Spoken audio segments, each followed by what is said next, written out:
The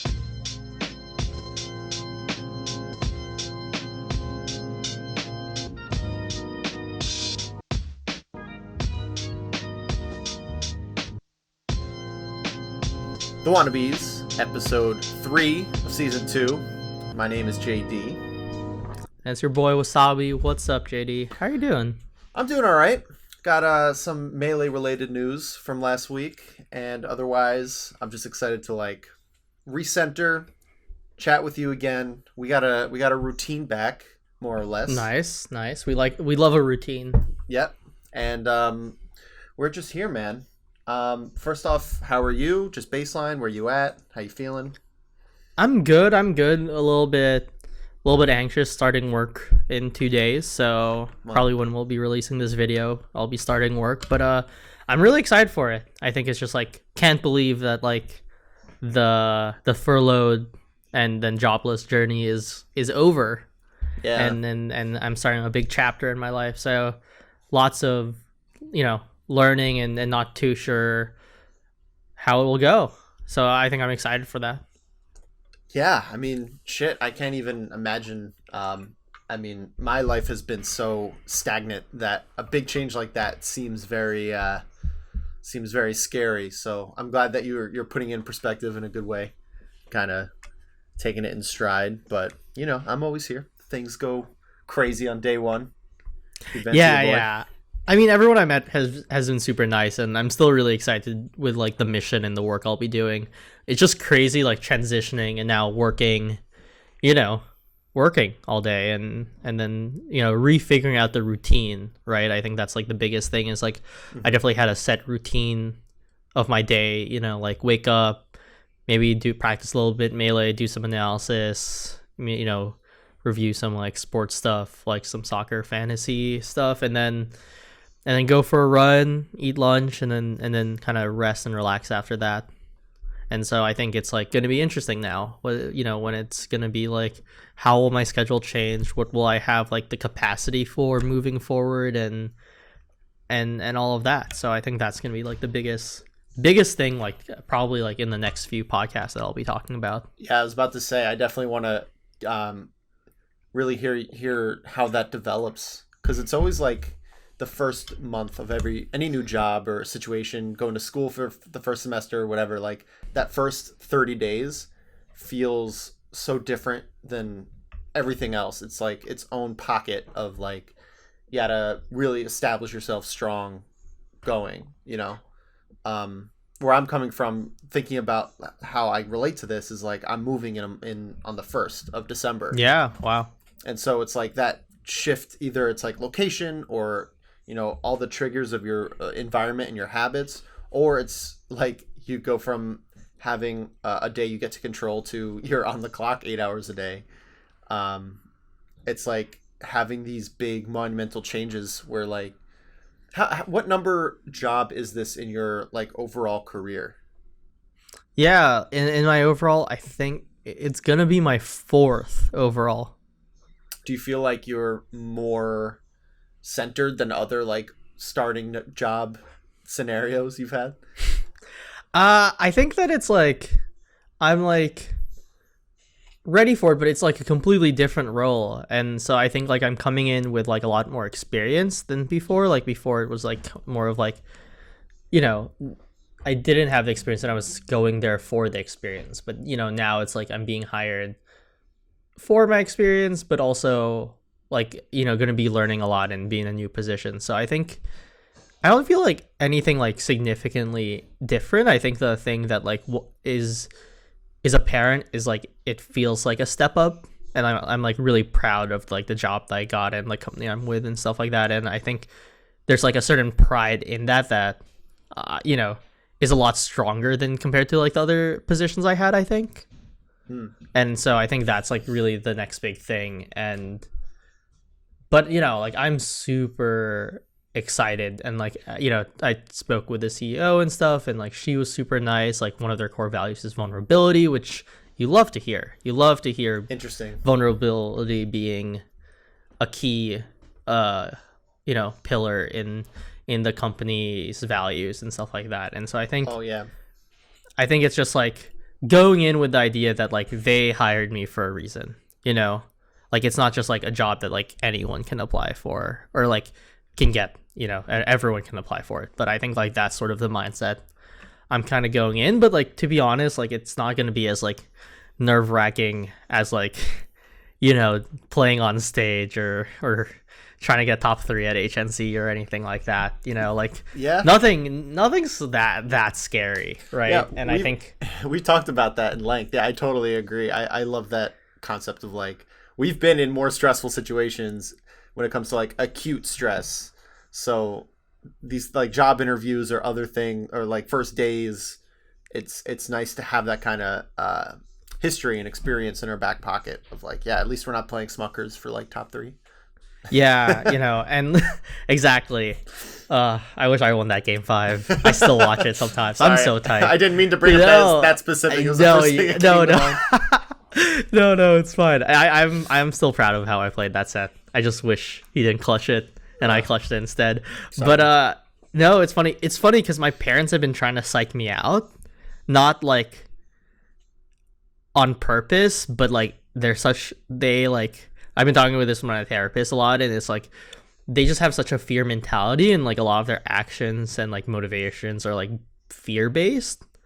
And so like they've been like trying to give me tips or like, oh, are you ready for this? Are you ready for that? And like really dumb stuff. Like today my dad messaged me randomly about my hair and being like, you know, you'll be client facing now too. Like you have to make sure you like look the part and all of that. And I'm like, one, like I did just get like a little trim recently to like, you know, because it was getting a lot, but I still plan to keep it long and kind of grow it out for the full man bun, you know, and it's a look. But I, you know, you have to admit the flow's looking nice right now. Yeah. But you know, it's just like I think I said like, yeah, like they hired me with this hair also, you know, like. Yeah. Exactly. You know, it's not like a big issue, and it's like something that they're like, oh, like we just don't want you to have like any difficulties and like give you like every advantage or edge. But like, you know, as we've learned through life and like the game of Melee, it's like there will always be like difficulties that you just can't prevent, and like you eating a banana before bracket isn't gonna prevent you from beating Wizzy or something, you know? Right. And that's sort of like it. So like, but they're so fear driven that they're like trying to give me advice, but it's just like, I think with a younger me, it would have like definitely made me more self-conscious and like have less confidence in myself. But, you know, I've been working a lot with my therapist to like have that like not offset me as much, even though it's like still super annoying I have to deal with it. So, but you know, it's really interesting to sort of think about in this sense. Yeah, no, parents are they have that power more so than other sources of criticism. Funny enough, my mom mentioned, I think it's just you got to mention all these kids, all us, we're the kids growing our hair out because we're like, you know, I'm wearing jeans and a t-shirt, why am I getting a haircut for my office job? I don't see anyone. What's the point of a haircut? Like shit like that. You know, I think it's just a comment. Everyone's growing their hair out. Obviously, it's quarantine, whatever. But yeah, in terms of like, I like what you said about like eating the banana, where starting a new job, it's not like getting a haircut is going to be the X factor of you being successful at your job, you know? And it's, of course you want to do like, on paper, you want to do everything you can to be successful. I guess that's kind of where they're coming from.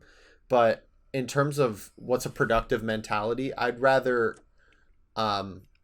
emphasis on having that banana 3 weeks ago every day up until now. Like, you know, if it comes to grooming, just a general like, hey, you know, I think there is value in saying, you know, grooming yourself is good, but you know, if you already got hired, then who? I think. Well, it's not even that. Yeah. It's just like, yeah, no, I totally agree with you. It's also just like the fact it's like, well, like, do you not trust that like I wouldn't do this? You know? Yeah. Like I think like that's the thing. Like I'm not gonna like come in with like a mohawk and like, or like my hair like disheveled and like ungelled and stuff like that. You know, like I think it's like really interesting because it's like Yeah. you taught this to me, so like why are you worried about it on top of that? Well, two things. One, you could totally pull off a mohawk, and two, yeah, it's like focusing on. It's almost because I get super triggered with my family and when it comes to clothing, because as a kid I was the youngest with two older sisters, and they would always just like drag me around and here's your clothes and buy me clothes until I was way too old, and Yeah. it became this thing of it's not about the clothing. I still like I'm wearing this free Patriot shirt because it's free, and I my laundry is in the other room, so I just pick the first thing. I don't care about what I wear. The fact is, it's about like agency. It's like I get to do what I want with myself, and if I think that if I have a call on Zoom today, I'm obviously not gonna look like a total idiot. I'm way less likely. Like I shower most mornings, but I'm especially gonna shower if I have to present my face to someone. So it's just like, yeah, we have common sense. That sort of thing sets me off really bad. Like I've had to have very strict conversations with my sisters and my mom and be like, look, I'm my own person. I I will not fuck up my own life and career. Like you gotta trust me on this. And then I'll wear like mismatched socks and $15 shoes for 3 months straight, and they might have a point in that regard, but whatever. Well, I think taking criticism, like when you give criticism, part of it is like the idea that it's up to the other person receiving it to accept it. So I think like with parents, especially, it's like they're good at the first part and they're really bad at the second part. Right. I can imagine that being because like what's the cutoff of, because your 5-year-old, they have to listen to you. 5-year-olds don't have agency, right? And then you get to like 9, 10, 11. At what point do kids actually have their own right? But this is getting into a zone that I'm not too familiar with. I will bring this up to my therapist. Neither as well. neither am I. This is, but it's like it's the shit that that keeps us up. Anything else regarding your job? I mean, this is going to be an ongoing thing, so we don't have to hammer it too much. Nothing. Just got my work laptop, which was nice. So just set that up today, and then just I got a work from home stipend. So I got so that I can get like a desk and a chair and stuff like that to get set up. So that's really nice. So lovely benefits. I'm getting taken care of. So awesome. Again, that's been super hype. Aside from that, like nothing really work related until the actual start date. Cool. But I think I have the best. I have to give like for like my like introduction. Like they're like, oh, give us like 3 truths and a lie. I think I have the best 3 truths and a lie. Okay, let's hear it. So it's I co-host a podcast. I have 3 passports. I am 14th in New York City for Super Smash Bros. Melee, and I just adopted a puppy. You didn't adopt a puppy? Exactly. Okay. I was like, wait, is he 14th or 15th? I'm like, oh fuck, what is it? I would not tell my coworkers like, I got you there. Yeah, that would be you get bullied for that. But yeah, cool. That really like is a well-rounded way of hitting who you are, in a limited amount of time. That's pretty sweet. Yeah. So I'm excited for that. Yeah, aside from that, kind of just been playing Melee. I've been really, really grinding this week on the box, and things are coming together actually, which is nice. Sweet. I haven't felt that in a while. Yeah, I mean, I'm looking forward to that debut, that 1v1 debut. Last week we talked about the box, so I won't bother you with questions there. And later on, we actually have a guest that is gonna, I'm sure, geek out with you over the box. The box, yeah. Shout outs. I'm gonna have to probably pull you guys apart at that point. But all right, do you want to hear about my latest tournament experience? Yeah, I saw you entered something, so I have questions. I have three main questions for you Sure. about the tournament, about your partner in crime life coach and how Hmm. that's going. Actually, it was just two. It was just about those two. Okay. Tournament. So it was, I think, Slippy Championship League Open bracket. Qualifier, yeah. Yeah. I went 1-2 actually. I did pretty poorly. Mm-hmm. I lost to Kem, which I'm not gonna be upset about, obviously. Mm-hmm. And then I lost to the Brig, who's a Falcon, who Oh, interesting. I feel as though, and this is John's, no John's. I'm just gonna tell you how I felt. Yeah, And yeah. going into it, I wasn't feeling good.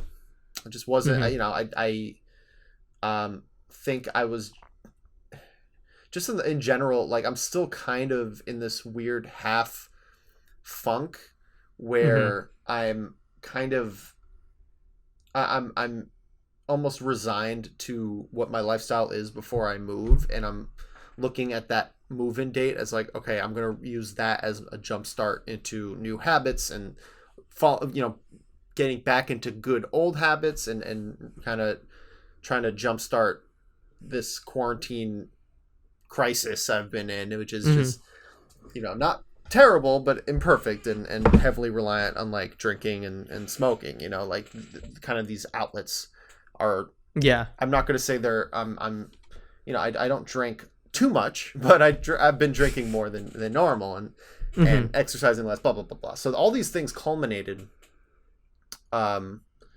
and I realized like it takes a lot more to be good at the game. And my past experience in the shape I've been in the past, like early 2020, where I really felt like I was getting strong again, and being able to get past plateaus. Like I'm not putting in that same attention and work, um, less healthy in general, and habits have faltered, like I mentioned. So Mm-hmm. entering a tournament out of the blue, like, it was exciting. I was excited for the day. I was looking forward to it.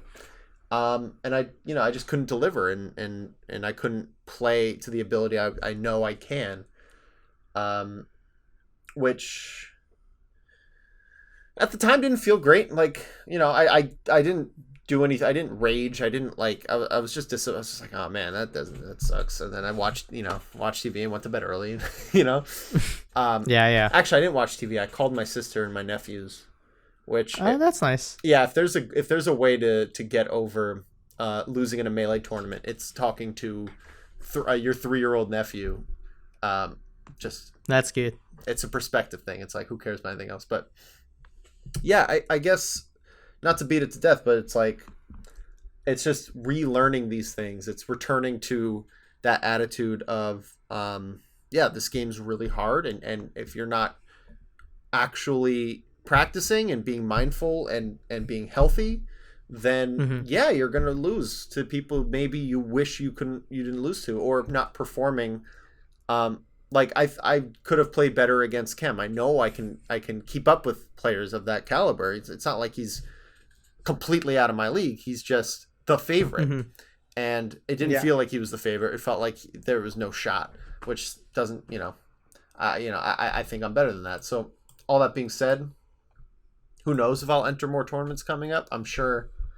Um, I'm sure I might. They're $8, and I can do it from the comfort of my home. So it's like, Mm-hmm. it's not that hard to. But um, yeah, that's kind of the whole shebang with that. Nice. Yeah. I mean, it was cool that I was excited that you entered the tournament, and regardless of the result and everything, obviously disappointing. But I think one thing that you said that was really interesting is you kind of realized, what was it, that of how much you need to do to be good at the game. Hmm. I think, and I find that really interesting because it's been something I've been like thinking a lot about lately, and that's been resonating with me because I'm like been thinking about all I can do right now is like tech skill and practice. So even for me, like I've been thinking like, yeah, I've been kind of playing the game the wrong way, and even think looking back at my old Fox where it like reached its peak and was like I'm not too sure if I want to like play like that even. Like it definitely needs like a lot of it needs to be tweaked. There's a solid foundation there, but it's not like to play like the game well. It's not there. It's far from there. So I definitely like feel you on that. And I'm curious on like that feeling a little bit more. And like, did you get anything? Did you notice like anything like specifically that was frustrating for you, or was it just like overall performance? It was clear that I'm just not practicing against good opponents. It's Mm-hmm. so obvious how, I mean, it's Slippy endlessly grateful. But I think I'm gonna once a ranked system comes in, I don't know if I'll ever touch unranked again unless I'm drunk and playing like Ganondorf. You know, like Mm-hmm. the ease of it is what makes me play all the time, and there's a part of me that is convinced that just picking up a controller and doing something and moving around and trying to style on bad players and trying to play fast, it's better than nothing. But when it comes to preparing for a tournament, it's you need to seek out opponents that actually bring out the best in you and challenge you. Otherwise, it's just a fun activity. Otherwise, it's just a casual hot. It's playing unranked is casual mode. Mm-hmm. That's what it is. Um, so I think that was kind of the big takeaway, just because the gameplay itself was generally pretty sloppy. Um, Mostly, Mm-hmm. I was just uncomfortable. I'm like, wow, these you know these guys are doing things that I'm not covering good options. I'm anticipating things that bad players do against good players, and that's gonna bite you in the ass if you pull that into an actual tournament. You know. Mm-hmm. Yeah. No, I totally feel you on that. Yeah, I mean, I think that's like the big thing too. Like I've certainly been tempted to like load up Slippy on the laptop and stuff like that, but knowing that like, without my like proper setup, I'll probably just get more out of just like solo grinding at the moment, Mm-hmm. especially because I'm just like learning the box. I definitely feel you. There's like a certain like just playing on ranked isn't it's crazy because like the people that are kind of pushing the game right now in this new era, they're not just playing like casuals either. Like they have like they're doing the equivalent of like going to fests, every day, but just like from their own home Mm-hmm. with like also other players that are like pushing online. So I think it's like really interesting because the competition pool as well has just gotten much much larger, and like even something like the Soapy qualifiers is something almost like of a regional at the very least in my head, if not like a small major. Yeah, yeah. I mean, about the I'm glad that the tournaments are picking up in legitimacy. I think what's the Slippy Championship League did was awesome. As a spectator, it was a lot of fun, and Mm-hmm. I'm looking forward to the next summit at almost as much as normal summits. You know, probably on the same caliber. I wonder how they'll do the sketches, but Yeah, yeah. yeah, I'm sure they'll figure out. But in regards to kind of who how these good players are staying in shape, yeah, they're playing other good players. I mean, sometimes None is a full time streamer, so he'll go on unranked and just body people. Um, Mm-hmm. he's kind of the exception that proves the rule in the sense of he He is, yeah. I don't know how he does it, how he plays so much and just I don't that's none. But yeah, I mean it's a matter of putting yourself in that try hard mentality of that I'm here to play my best and improve. It's the equivalent of going to wrestling practice and doing drills and learning takedowns and learning these actual maneuvers and pins versus playing WWE in the backyard with your friends. It's which one's actually going to get you in shape, which one and which one is just for flair and something you could send videos to on Twitter. Mm-hmm. It's an important distinction, and I think that um, with every good thing that comes into the melee community, whether it's the multiple iterations of Netplay or HNC for our or the equivalent regional for Mm-hmm. equivalent a local tournament for any region, I should say. There's almost this next wave of getting used to it and becoming complacent with those tools.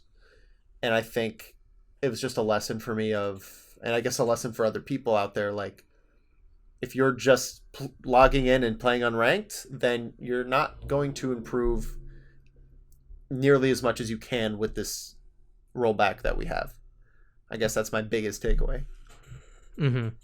Yeah, definitely agree. With none being the absolute exception for the rule. Even like the Mango 6-4 podcast was saying that like no one understands how none can just like, fuck up like unranked and like beat HBox. Yeah, he's like a top 5 player right now. Like he's he's top 5, top 6 probably. But that's what era. I think that's what a lot of players want to do is they have a lifestyle that they do already, and then they say, okay, none does the same thing. He's my hero. He's a top 5 player. I could just do what none does. No, like you really can't. Yeah, if there's a player I would emulate, it's Zane, because it's similar in the sense that he just plays all the time, but he also is super deliberate in, I'm learning this thing this month. I'm going to be playing and implementing them in friendlies. I'm not sure if he does drills necessarily or like grinds things out in Uncle Punch or whatever, but when he's playing people, he's like just actually trying his hardest all the time. You know what I mean? Mm-hmm. Like that. It's similar, but you got to pick something more productive. Mm-hmm. Yeah, I definitely understand that. I'm a big proponent of drills. Now that you're bringing in, now that you brought that up, I feel like I have to say it. Yeah, me too. I think drills are so good, like on 20xx, and like recreating certain 20xx situations is so crucial. And then like even with, I just got the not new, it's like a year old, but I finally got like the updated version of like the Uncle Punch training pack, where it has like Armada Shine, drill, Chic Tech Chase, like to get the shine out after the tech chase, and to like the slide off DIs and stuff like that. Like I'm practicing all of that now, and it's like so crucial, I think, to like run through drills and like think about like different ways to go about it. Oh yeah, for sure. That's how I got good, was doing 3 minutes of this every day, 3 minutes of this, and just lining up every little tiny thing that Fox does and making sure that it was getting better and better. Like that's my only real pinpoint of leveling up, is when I did drills over a summer. So I'm totally on board with that.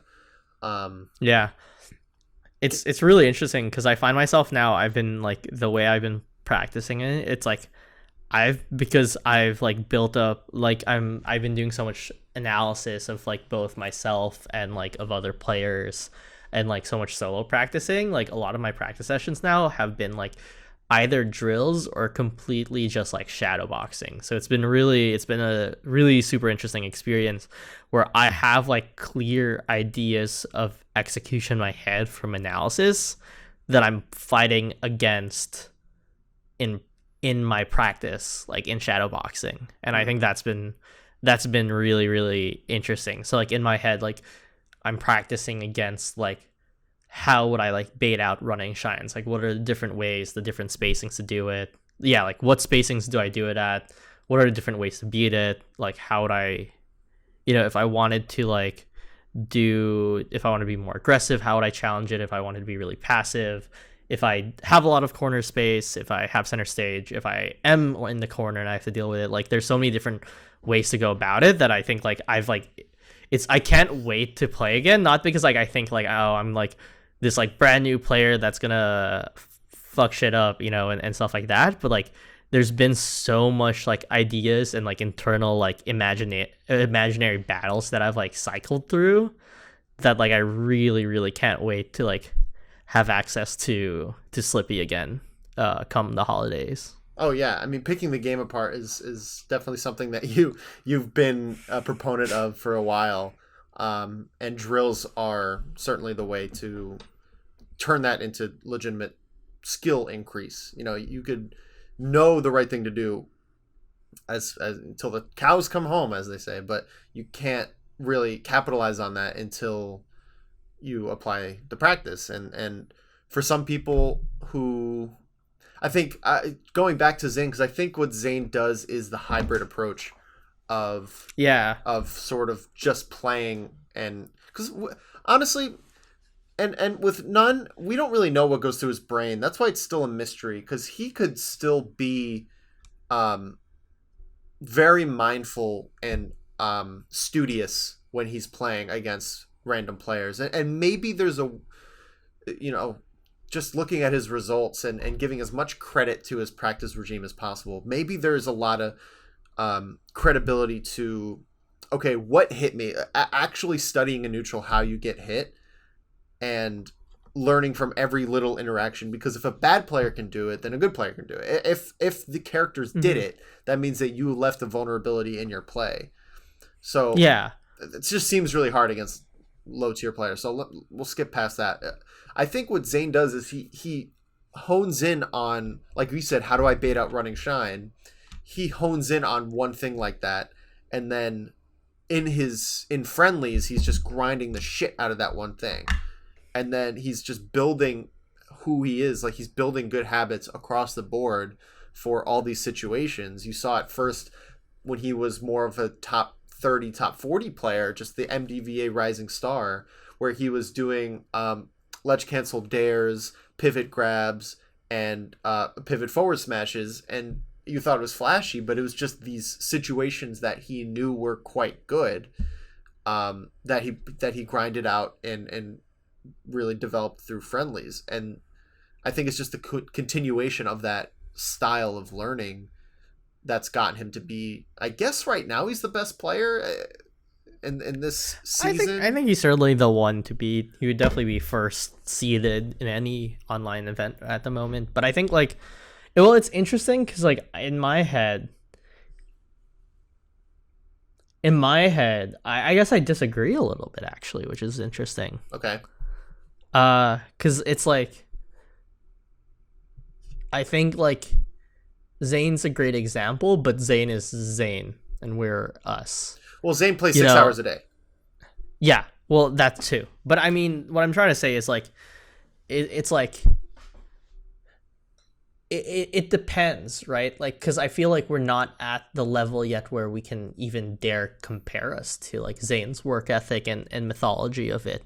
I think it's like what defines being a good player, and Zane is the best player, so it's easy to, like, have him come up in the name of the list, right? But, like, I think, like, alternatively, like, I don't think we're at the level where we can execute ideas so, like because I wouldn't say that Zane, like, back when he was new, like, had amazing neutral like he does now, and, like, such awareness and deliberation in his neutral game. Okay. He had a really, really good punish game, but, a lot of the time he went to just the corner dash dance there, and a lot of foxes fell for that, got antsy, and then he got, like, the full punish out of it, right? But, like, that isn't, like, necessarily, like, good neutral in melee either. And so it's really interesting to see his evolution as, like, a player. Well, that's but then it kind of makes me that's still think, on board with what I'm saying. But go on. I'm waiting to see where the disagreement comes in. Yeah, I think it's more of just, like, we're not at the level to, all right, well, not we. I personally, I guess, don't feel at the level where I can even, like, touch a candle to, like, say, like, see what Zane does here, because there are so many other, like, basic foundational stuff that, like, we don't see that Zane does currently, that, like, we haven't even, like, worked on yet. Well, is where I'm saying. Let me re-explain, because I think we do agree. I just might have misrepresented what I was trying to say. Mm-hmm. The reason I brought him up was because there's a for players in these open brackets, right? Let's all group ourselves in the same category here. We're trying to become good enough to become a contender and get to that level and to beat people and to do better in these open brackets. So in that huge space of skill, the lessons I'm pulling from how Zane improves and maybe how None improves, if someone could actually talk to him and figure it out, is the fact that they are being mindful of their improvements when they're playing. How no matter who it is that they're playing against, and for Zane, it feels as though he grinds out matchups and learns these matchups, which is not something unique to him. It's not only him that can do this. It's just he's done it for so long, so consistently, and has natural talent and has never really given up on it. Like, he hasn't let the game down for a second since he started. So a lot of reasons he's good. I'm just saying the attitude of improvement, which is to build up spot by spot, to discover this is the right punish for this situation. It can be done through 1v1s rather than strict drilling. Yes, okay. That's That makes sense. That's my point. Not that we need to learn from Zane how to improve now that we're at the stage. Not what I'm saying at all. Okay, cool. Because I do think that I agree with you there. Because I do think that's a pitfall that a lot of players at any level kind of make, you know. Yeah. And I think that's really interesting. Because what makes a good player is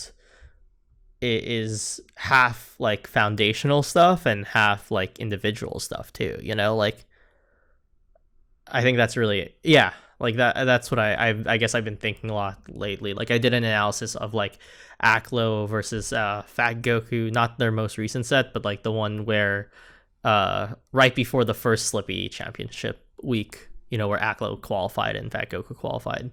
And it's really interesting because what makes Fat Goku a really, really good player is that he understands the mix-up game and then does things that generally work and then commits to his ideas. Even if his ideas in the grander scheme of things aren't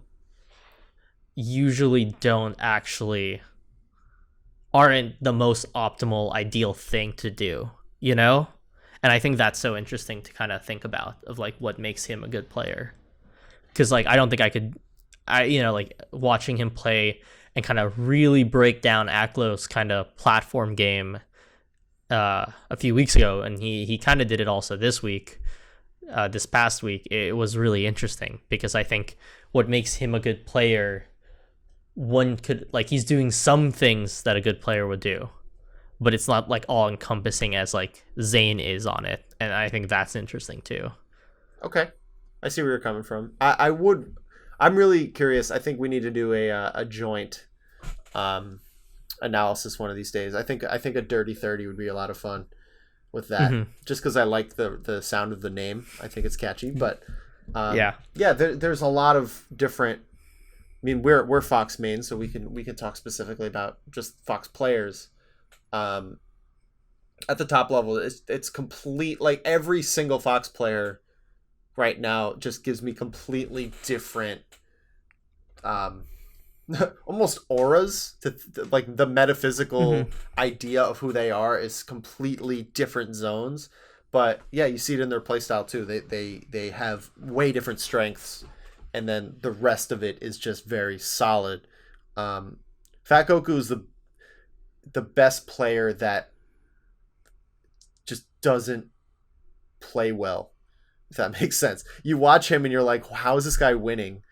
Because so many options, feel suboptimal, but you know, that's how he's cultivated a playstyle. I think you put it really well with how he understands mix-ups in general. But I guess just final thoughts on this, because we do have a guest coming up, so we should go into that. But I think it's just a matter of understanding what these playstyles are and how to improve is mostly with, I think mindful is the only word I would say is universal of all strategies of improvement. As long it requires self-reflection. I totally agree with that. I 100% agree with that. Actually, before we have our guests come on, there is one thing that I wanted to bring up, which I thought you might find interesting, but it's been something I've been really thinking about as I've been watching and thinking about how I used to play the game. Okay. And it's like I I think I had like a decent technical ability. I generally had like good ideas, but like I was so general in the way I executed them, like it wasn't specific enough. And then on top of that, I was so passive, like in terms of trying not to take risks. And I think it's cultivated by like the tri-state meta, truthfully. Like I don't think tri-state plays in a very risky way. It's very passive, right? Where you kind of wait for your opponent kind of to mess up, and then tri-state versus tri-state becomes who holds out a little bit longer. Yeah. You know? But there's this quote that came up on Twitter a few days ago from Takedo's book, which is in Japanese, but this guy that I follow, who does like all the like Capcom, like Street Fighter, like highlights reel stuff. Like it's like a highlight reel Twitter account, which is a sick concept. But translate part of it, and this is what Takedo said, and it really got me thinking. It's naive to think that you can win without taking a risk. You have to push yourself to the edge to win the competition. If you only have opponents that you don't have to take any risks to win, then the level is too low. No one aims to be the best.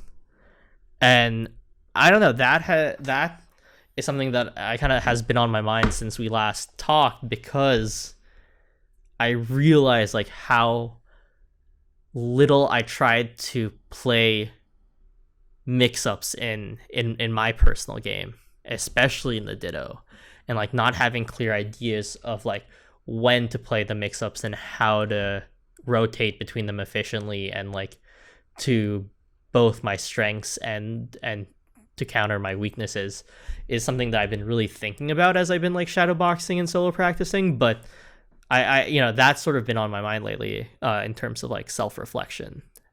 Yeah, I think that makes a lot of sense. How what that makes me think of is just I can't pick a specific set, but sets where I feel as though I'm playing well, or I make an impressive, like I make a victory that is an upset for, that's a good win for me or whatever. If I pick up a good win, I should say, I think that mindset is 100% true. It has to come from that. Otherwise it wouldn't be an upset, Yeah. Most players that are either at my level, like I've always considered Haas Delgado to be one of my closest equals since we started. We've had such a like every friendly, every set, just so close. Yeah. Even in those sets, I feel like that quote and just the idea of the necessity of risk is 100% true, because once I become confident to even take them, it's almost a self-fulfilling prophecy of because I believe in myself into doing these options. Now that I'm doing there to the ledge and I'm doing jump cancel shines near the ledge, that's when you clip Falco at 0 and get a quick kill and take momentum. You know what I mean? It's the random up air against a Jigglypuff to capture them across the if they're stalling in the air. That is the difference between Cody beating HBox or not beating HBox, or Mango getting that last stock. It's these options that almost need to happen, and they need to be, I don't like the word calculated, because I really don't think they're calculated at the time. I think it's just a matter of, really? I don't think they're calculated at the time. I hard disagree on that one. They are calculated probably in or like before the match. I don't think any person actually like literally calculate. The word calculate. You think they're actually calculating these options? I think that's bullshit. I think Melee's way too fast and intuitive. I think they could probably think ahead of time, okay, that option's good, I need to start using that, but that's not calculated in the moment. I disagree with that. I don't think it's like they run the numbers like immediately as it's happening, but I don't think it's simply like, let me just throw it out here and that's the risk. Like I think that like what makes it what the calculation, like there is calculations happening. It's not the ones that you're talking about. I think it's like more of like that they are in Melee. There are calculated risks. There is risk and reward to things. Some things have higher reward versus risk, and it depends on percent and position and stuff like that. You know what, so like right. Cody going for an up air against HBox on the side platform is like, unless he like specifically calls this out, it's not that risky to throw out. And then you just have to play the next interaction, the slight frame disadvantage. And that's like very much thought out, you know? And even with like Mango and how crazy he does, like the way he plays to mitigate damage and to maximize stuff, like he'll go for higher risk options, but like there are still times when he'll just like laser and dash dance because the risk and reward isn't good enough for him. So I think it's more of like, what is the player's individual risk tolerance rather than them randomly reading stuff and like it being quote unquote like just a true uncalculated gamble. You're right. I agree with that. I guess what I was trying to say is those things are more often than not decided ahead of time to be a viable option. It's not like these things are discovered and then calculated in the moment. It's like, okay, yeah, it's not an anime for sure. Yeah, okay. Like they don't pull it out of nowhere. Yeah, they don't get like, yeah, that's fair. There's it maybe if it needs to be an anime, they've had a training arc ahead of time. Okay, they've tried it out in skirmishes. I'm thinking Haikyuu. I want to rewatch that, but regardless, yes, okay. To sum it all up, I need to get good again. Starting in December, I'll be in a new place. Look at all this garbage. Say goodbye to it. Yeah. Say that's exciting. Au revoir to my corner of trash. And that'll be its own. You know, we got some developmental. We got a new training arc coming up ourselves, so that'll be cool. Yeah, definitely too. But before that training arc, we got a break, and then a special guest will come on to ask a question. Yes, sir. Because we take any questions. So feel free to ask us on Discord or over Twitter. Our DMs are open. All right, we'll be right back. And now a short clip from our 1v1 with the Swooper. Ego can be bad. There's such a thing as a healthy ego, I think. But, like, that pretty much just translates to confidence, I feel. So, like, if let's say I'm going to play a Peach player, I just think to myself, not that I shouldn't lose to this guy, but I think to myself, this guy's going to have to work really fucking hard if he wants to beat me, because I think I'm super fucking good versus Peach. And if, let's say, I do like a crazy... Let's say it turns out this Peach was number one somewhere, they're amazing, and I double three-stocked him, right? Let's say, whether I knew that or I didn't, that's not something that is relevant to me, because the only thing that's on my mind is I think I'm amazing at this matchup. And if this guy proves to me that at any point he can defeat me, like I'm at risk of losing, I'm just going to try even harder. Welcome back. We have a returning guest. You can catch him in our 1v1 series. He's a Falcon extraordinaire, a fellow streamer, and a good buddy. We got Mose on the podcast. How you doing, Mose? I'm good. How are you guys? Chilling. Yeah, we're good. We're excited for this. We're excited for the question you have once, you know, and we haven't done a live question either. So this is a first. So super exciting. It better be good. It better be amazing. Let's hear it. Yeah. I mean, my question is, how on earth do you have fun while losing? Ooh. Yeah. Mind if I kick it off, JD? Yeah, please do. Yeah, so I think in terms of like having fun losing, I think for me, so like I can only speak for me personally, right? But I think the main thing is by having the result, especially during friendlies and arguably even during tournament, to not be the end product, because that is ultimately not fully in your control. Like you can't control, like say if you're playing JD or myself, like how good we are playing on that day, right? Regardless of like how on fire you might be on that day also. And so like I think like it's important to have like set goals for a training session or friendly session, unranked or like tournament, where it's like if you know you can execute that, as frustrating as losing is, there's a part of you that can like hold yourself up high, you know? And I think there's a difference between like being frustrated, which is like totally okay and acceptable because we're all competitors and we're playing a competitive game and that's just how it goes. And then like understanding that like there's still stuff to work on, right? And I think it's like sometimes like in the moment it might not be fun, but it's also a time to be aware and like deliberate in like noting this is what I'm working on so I can kind of like mess up this guy next time. And I think that's sort of like my outlook on it. Yeah, I agree with a lot of that. I would say for me, losing isn't fun.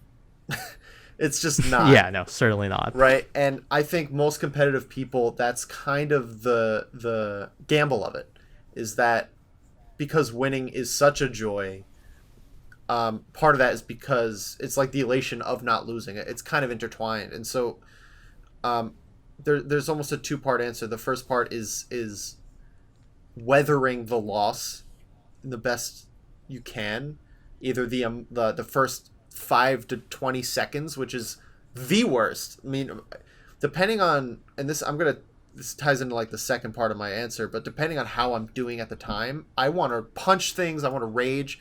Generally, I don't. I don't rage a lot. Staying at home is a different story. It's easier to rage when you're playing online. So I'll give, shout outs to anyone breaking controllers out there, but depending on how I'm doing, it's you get over that initial hump and then it dies down, and as long as you like survive the loss and can pull something out of it, like Will's saying, and learn and apply to the next time, then you at least have a productive loss. The other half is almost utilizing that as a mirror to how you're doing. So I know that when I'm not taking care of myself, if I'm not practicing, if I'm not working hard in general, I'm going to take losses worse, because it's almost like I'm using melee as that final crutch of, frankly, self-confidence of I don't feel confident in my other aspects. At least I have melee, and then you lose at melee and it's like, fuck, like that's the worst. It's like you've nothing. It feels, and this is not true, like not being good at melee doesn't mean shit about your self-worth. Like it should go without saying, but sometimes it's hard to feel that way. So if you at least have like a journal under your belt that day, like you wrote in your diary, or you went for a run, or you did one thing that you feel is, or maybe you had a good stream, or you made a video, or you did something else productive. If that's in your back pocket, it doesn't feel as hard to lose. And also you kind of play better too, which is, it's kind of the two birds, one stone. The loss doesn't feel as bad, and they probably come less often. If you're going for runs and eating apples and shit, you're gonna have more energy to play the game. So that long-winded answer is my way of saying, like, losses are almost never fun unless they're like a sick game 5 with your buddy and like he pulls some crazy, and even those aren't fun. Those aren't necessarily having fun. Played you in HNC, even those are not fun. I've had a few have I had fun losses? No, you're right, those aren't fun. I think but well, I think something that I'm interested in is like whenever I rage to people about me losing, they always want to bring up this idea of like self-reflection.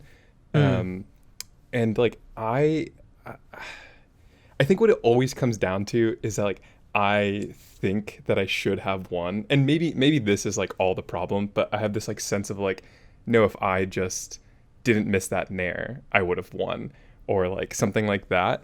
And I think like I always like pinpoint like one exact moment that was the turning point. So I can't even walk away with a loss like thinking positively or like trying to take it away, because like I have this mindset of I can always win. I just need to be like present in every single moment. And so then when that one moment happens and I lose because of it, I'm just like, yeah, this game is awful. Like my brain goes immediately to, it was just that nair. Yeah. Nothing else was wrong. Everything else I did was perfect. And so I think most times I go in with a pretty steady mindset of like, I can lose, but like if I'm playing my game, I win. And maybe that's a bad mindset. Maybe I need to do something more realistic of like taking 2 games is realistic for me or something like that. But I don't know. I just, as soon as I lose, the game is no longer fun. And like, it was just one moment that it came down to. And why would you play a game that is ruined in one moment? You know what I mean? Yeah. I mean, I have some thoughts on that. One, I totally relate to so much of that. Like the feeling of replaying. I replay my losses in my head infinitely more than I replay my wins, because I replay my wins on YouTube and I like to watch over and see what Twitch chat said. But besides that, I am always thinking exactly what you're saying, right? And what I've learned helps me is kind of, and it's much more actionable than what I've been saying before. It's kind of like removing yourself from that spot. You know, you don't want to lose and then sit in front of the TV you lost. Like, that's not helpful. So just get up and go for a little walk. And then continue playing. I don't think it's a hard, fast rule. Like, you lose, keep playing. But for me, it's better to end your night with at least some friendlies that feel like you're getting back into some sort of groove, because almost guaranteed you're going to play better after you have all those adrenaline, and maybe you're playing someone a little worse and you're able to move better or blah, blah, blah. Like, I think having that space to kind of gain your self-confidence back, you got to think this is a long-term thing. So if you feel like your nair is what fucked you up, then apply what, use that pain and really make it a productive loss and start focusing on that thing in your next friendlies. Because one, it's going to help you erase that bad feeling, and it's probably going to help you improve a bit too. That's just my initial thought. Will, I'm sure you have some thoughts too. Yeah. I think it's interesting, and thanks so much for like being so like open about it. Like it definitely shows like how much work you've already thought about this and then put thought in. It's not as easy as like, oh, just like self-reflection, like losing has values too either. Like, that's so cliche also. But like, I think in the end, something that I always tell myself is, and something I've seen, and this is coming from having done like drug fox lessons, but like if you just do self-analysis also, you'll probably see it or have a friend do analysis with you as well. Like, if you rewatch the VOD, very rarely, like, there is going to be a one turning point in the game. Ooh, cat, nice. Yeah, no worries. It's cute. But there's like always going to be a turning point in the game. But that generally, something I've always told myself is like, and seen through analysis and VOD review, is like, that isn't the only reason why I lost, and there isn't ever really an only reason for even the highest level player in the closest game 5. Think Zane versus Wizzy, spaghetti on Pokemon. It wasn't like that moment and that's transformation that like lost Zane the set, right. And I think like there needs like I think the difference is like more of like the acceptance of that like we win despite, like, people are capable, and players and competitors are capable of winning games and sets despite the mistakes they make, rather than they win and lose on the mistake they make. I think people win, like, when I beat Smuckers, there were so many things I did wrong in that set, and it just didn't bite me. in a way that it does sometimes when I play Smuckers too, and I get 3-0'd, you know, and I think that's like the difference, you know, and like looking at, you know, having, I think, something tangible is, I think, really important with a loss, because it's not about like being okay with loss. Like, you're totally justified to be frustrated, as JD said, and there's so many examples of players being frustrated and then kind of channeling that to something, but it's more of like finding the answer, the actual answer of like what caused the loss than just like that one thing. And if it is even one thing, is it like, how was your mentality after that? You know, like, how did it affect like how you looked at the game? How did it affect your options? Like, were you more passive? Were you overly aggressive? Like, so even there, like it snowballs into multiple things. And I think that's something too that I've always tried to be aware of, even when I've been like super salty with the loss. Yeah. No, I think that makes sense. The other part of the question is, like, JD mentioned this, like going back and playing Melee post salty loss. I'm really glad that works for you. But personally, if I lost, like, let's just say I'm seed 13 and I lose to seed 12. Yeah. And then I go and I find a homie that, no offense to them, is worse than me, and I play them and lose, like, even a stock. I find myself not wanting to play anymore. And so, like, I think, I mean, it's probably different for everyone, right? But there's something specifically about Melee, and losing in it that just, like, stings way more than anything else. Like, I can lose 80 LP in one day on League and keep playing. But I think it's like this one-on-one, like, it's you and somebody else. And I don't even have the John of, like, my controller sucks. Like, I play on the box. I have the same input every single time that I press it. And so, like, there's just something that happens in Melee specifically when losing that hurts way more than anything else. And I think, like, I don't have, like, an exact, like, not schedule, but repetition. But, like, if I went 0-2 for, like, more than 4 weeks, I'd probably stop going to a local for 3 to 4 weeks again, and then start going again. And I don't know what it is, but, like, it's something that I keep asking my friends about, and, like, myself about, of what hurts so bad about losing in Melee. Maybe it's the nostalgia and, like, the love I have for it. Maybe it's the heights I've seen people be able to reach. But yeah, man, this game, just something about it stings real bad when I lose. And I keep coming back to it, thankfully, because this is hands down the best video game of all time.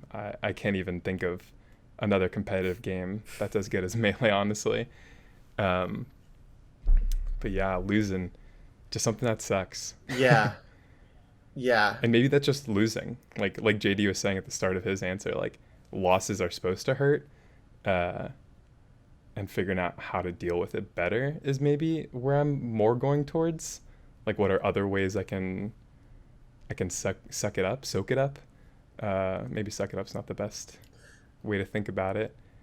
I would say so there's a lot of work that all of us, I mean, Will and I just talked about our own journeys in Melee and how unattainable it feels to reach these peaks and to go where we want to go, and that's kind of the whole arc of this podcast, is like we're all in the same boat of trying to get to these levels.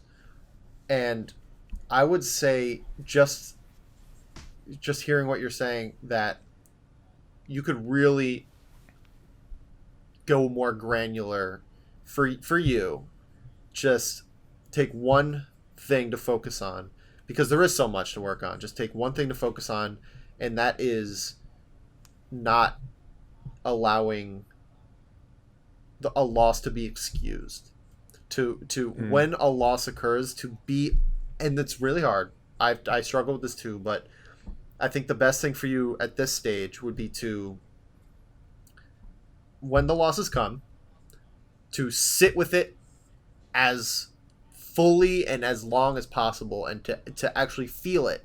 You don't have to do analysis right away. You don't have to solve any answers. You just have to feel that loss as much as possible.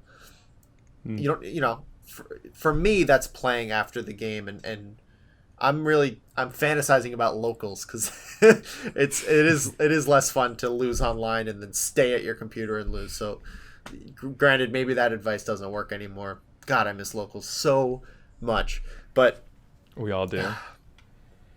But now I would just say take the loss and just allow it to enter your soul, because that's what's going to be a big motivating factor to keep winning, is to keep playing, I should say, and get back into it and feel the full scope that Melee can bring to us. Like, there's a lot of value in that as long as you don't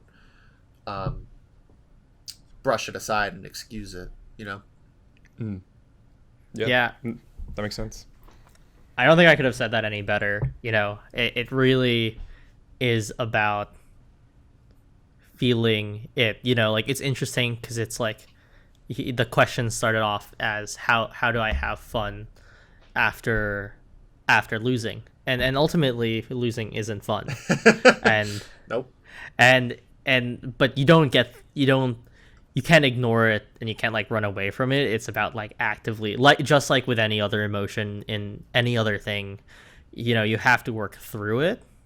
And it's like how it's more of a question of like, what is your individual process to work through it as a competitor than anything else. As JD said, it's him playing games afterwards. On really tough nights, sometimes I'll just watch the moment that I think where it ends, where I lose the set. That's pain. Or where I get on. Ugh.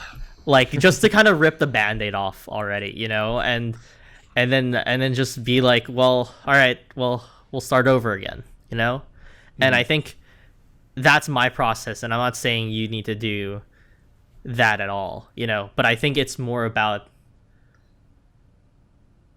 understanding that, like, there is frustration with the game, and it's because you also have that frustration that, like, other moments feel super good and euphoric sometimes also. And so it's like you can't have one or the other. There's no player that doesn't lose. And I think that's like really humbling, obviously, in the grand scheme of things, but like as an individual that like relates to you and your experience, it's really about giving yourself time, whether that is a few hours to a month, to kind of process the emotion and figure out your journey from it. I think the only other thing I might add that might help push a direction would be like, what story are you telling yourself about the loss, right? Like, us as individuals tell our own stories of how we overcame difficult things, what makes us tick, what do we succeed in, what don't we succeed in. We all have these personal self-told stories to ourselves, and when we lose, the same thing happens too. So, a loss is a loss, and there are some losses that we take well on our chin, and there's some losses that make us want to put the controller down forcefully or gently if it's notched. But are we adding any extra meaning to it? Like, what are we telling ourselves? And then starting from there, Yeah. No, I think that's actually really good. I think that question nails it on the head of like, what am I telling myself when I lose? Because I did say that, like, I pin it on like one specific moment, but I don't think, like, if I went back and saw the moment of said bad nair or whatever, I don't think it would like tilt me anymore. I think it's whatever narrative I wrote about this arc or this like set, Right. how it would play out. And if it was, and it since it was different, that's what like hurts more than the actual like writing down on paper 1-2 or 0-2 or whatever. Yeah. And I guess I gotta just figure out what works for me. I've been playing this game for close to like 4 years at this point, and like I still just don't know like what's best after a loss. Like, Some days it's this thing, some days it's another, but I guess that's just all part of being a human who plays a game. Seriously. Yeah, man, you're in the thick of it now. You're in that 4 years. That's getting up to the veterans level. It's it's crazy how old this game is and how long some people have been playing. I mean, we could go on for days and days, but yeah, man, I think you got this. I'm happy to continue this conversation going forward, but we do have to wrap up. Yeah, keep us updated. Message us, message the Discord group. Always happy to talk and talk about processes, and we both love this shit. So yeah, and this question turned out to be super sick. Like, we went in so many directions that I'm like, man, I wish we had more time. Yeah, I mean, I'm always around. Don't even worry. Yeah, that sounds good. So definitely keep us updated. Yeah, for sure. Mose, appreciate it. Any final words? Any final shout outs you want to give? Maybe plug your Twitch or something?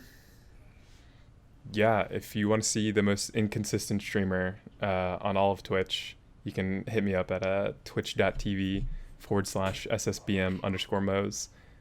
You will see me get 4-stocked very often, but you also see me 4-stock sometimes. Hey, I'm inconsistent too. Don't worry.